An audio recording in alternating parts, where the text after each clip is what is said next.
Welcome back student on our YouTube channel. Today we'll going to do writing skill, that is the essay.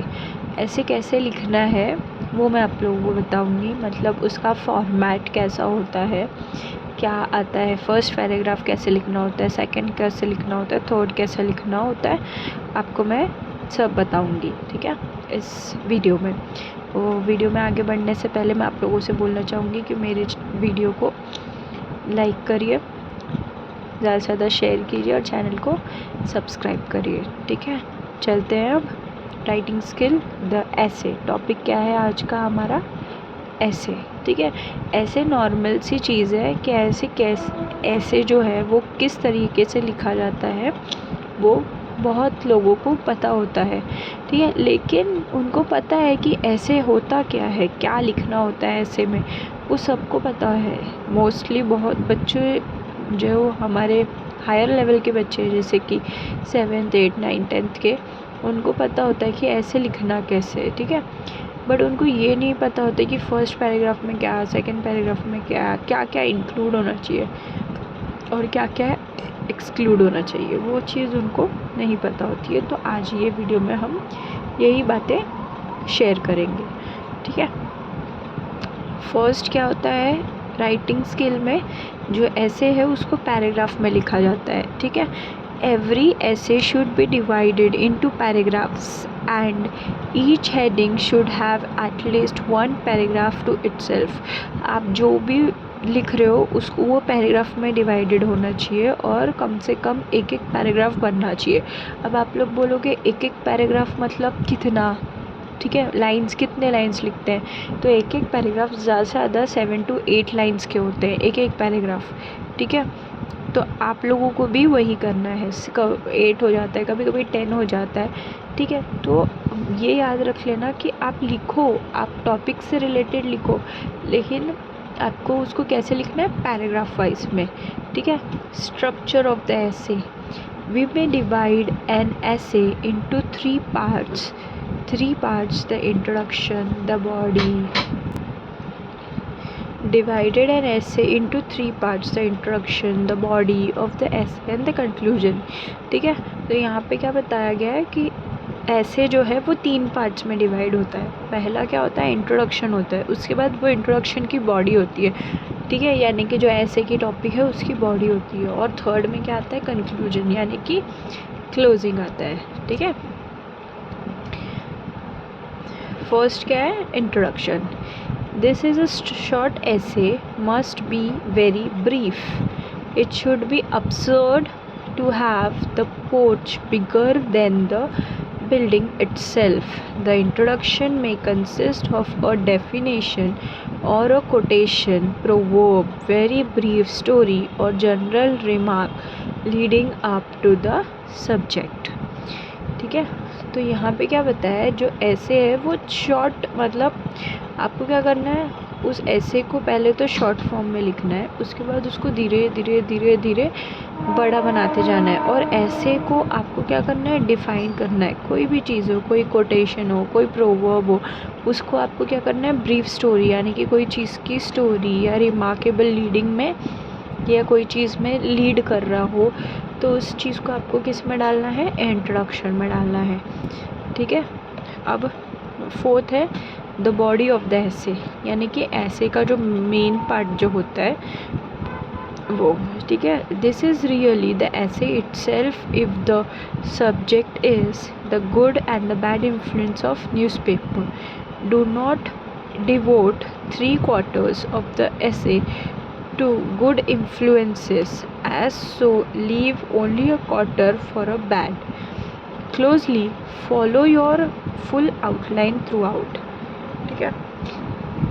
तो आपको क्या करना है, आपको एक टॉपिक दे दिया जाए जैसे कि good and bad influence of newspaper, यानी कि उसका अच्छा और बुरा प्रभाव न्यूज़पेपर का, ठीक है।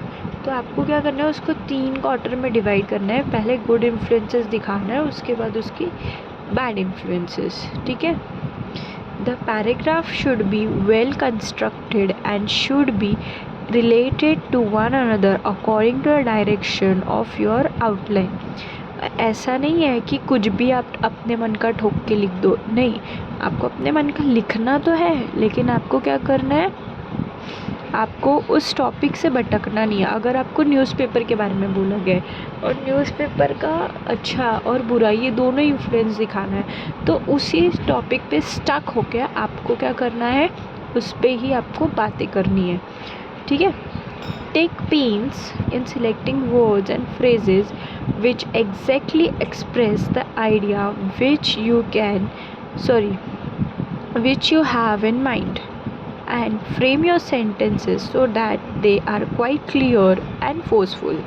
ठीक है, आपको क्या करना है, अगर आप चलो कोई ऐसे है उसको आपने एक बार पढ़ लिया, 2 बार पढ़ लिया, अगर लर्न हो रहा है तो ठीक है, लेकिन अगर आपके ही माइंड में उस टॉपिक से रिलेटेड कुछ है उसको क्या करो आप, कुछ बातें हैं तो उसको आपको क्या करना है, पॉइंट्स में उसको आप अपने दिमाग में रखिए, उसको सेंटेंस में अपने वर्ड्स में क्या करिए, फ्रेम करिए, तो वो क्या होता है, ज़्यादा इफ़ेक्टिव और ज़्यादा क्लियर लगता है, ठीक है। थर्ड है क्या, कंक्लूजन, यानी कि ख़त्म करना, क्लोज़ करना, ठीक है। ऐसे को हमको कैसे क्लोज़ करना, उसकी कंक्लूजन क्लोजिंग कैसे देनी है। As the introduction should arouse interest, the conclusion should satisfy it. An effective and satisfying end to an essay is as important as an arresting beginning. An abrupt or feeble ending may spoil the whole effect of the essay। जो आपको introduction का part है, ठीक है, आपको क्या करना है, थोड़ा सा उस चीज़ को, उसका जो बिगनिंग है उसको थोड़ा इफ़ेक्टिव सेटिस्फाइंग बनाना है। वैसे ही इम्पॉर्टेंट है ऐसे का जो लास्ट का पार्ट होता है उसको कैसे आप कंक्लूड करो, ठीक है। A summing up of an arrangement of the ऐसे, जो भी आपने यहाँ पर लिखा है, ठीक है, जो भी आपने फर्स्ट और सेकंड इसमें लिखा, उसको आपको क्या करना है, थर्ड में कंक्लूड करना है, यानी कि थर्ड में आपको क्या करना है, उसको शॉर्टकट में डाल दो, ठीक है। अ सूटेबल कोटेशन, अगर आपके पास कोई ऐसे प्रोवर्ब है या कहावत है, उसको लास्ट में आप लिख सकते हो, उस टॉपिक से रिलेटेड, ऐसे नहीं कि कुछ भी डाल दो, नहीं, उस टॉपिक से रिलेटेड अगर आपके पास कोई कहावत कोटेशन है तो वो आप उस कंक्लूजन में लिख सकते हो। A sentence that striking express the main point, ऐसा कोई सेंटेंस जो आपके मेन पॉइंट को, या मतलब आप क्या कहना चाहते हो उस पर वो बोल सके, या वो चीज़ वो दिख के आए, ठीक है। आई होप आप लोगों को समझ में आया होगा कि ऐसे कैसे लिखते हैं, ऐसे को किस तरीके से लिखा जाता है, ठीक है। अब ये ऐसे कैसे लिखते हैं ऐसे बोल रही हूँ ना, तो बहुत थोड़ा सा अजीब हो रहा है और टंग भी ट्विस्ट हो रहा है, ठीक है। तो ऐसे किस तरीके से लिखा जाता है ये आप लोगों को आई होप क्लियर हो गया हो। कोई भी डाउट हो कमेंट बॉक्स में प्लीज़ पूरा लिखिएगा कि हाँ मुझे ये डाउट है, आप मेरे डाउट को क्लियर करो। बच्चे क्या कर रहे हैं कि आधा लिखते तो मैं थोड़ी सी कंफ्यूज हो जाती हूँ कि क्या लिखा है, मतलब किस चीज़ के बारे में क्या मैं एक्सप्लेन करूँ, तो उस चीज़ पे भी समझ में नहीं आता है कि आप लोगों को क्या नहीं समझा, वो थोड़ा सा क्लियर कर दिया करो अगर आपको नहीं समझ में आता है, ठीक है। तो मैं फिर से एक्सप्लेन कर दूँगी आपको कमेंट बॉक्स में, ठीक है। आई होप आपको वीडियो अच्छी लगी हो तो चैनल को सब्सक्राइब करिए, वीडियो को ज़्यादा से ज़्यादा शेयर करिए, ज़्यादा से ज़्यादा पूरे एंड तक देखिए video. Till then keep learning, happy learning, bye.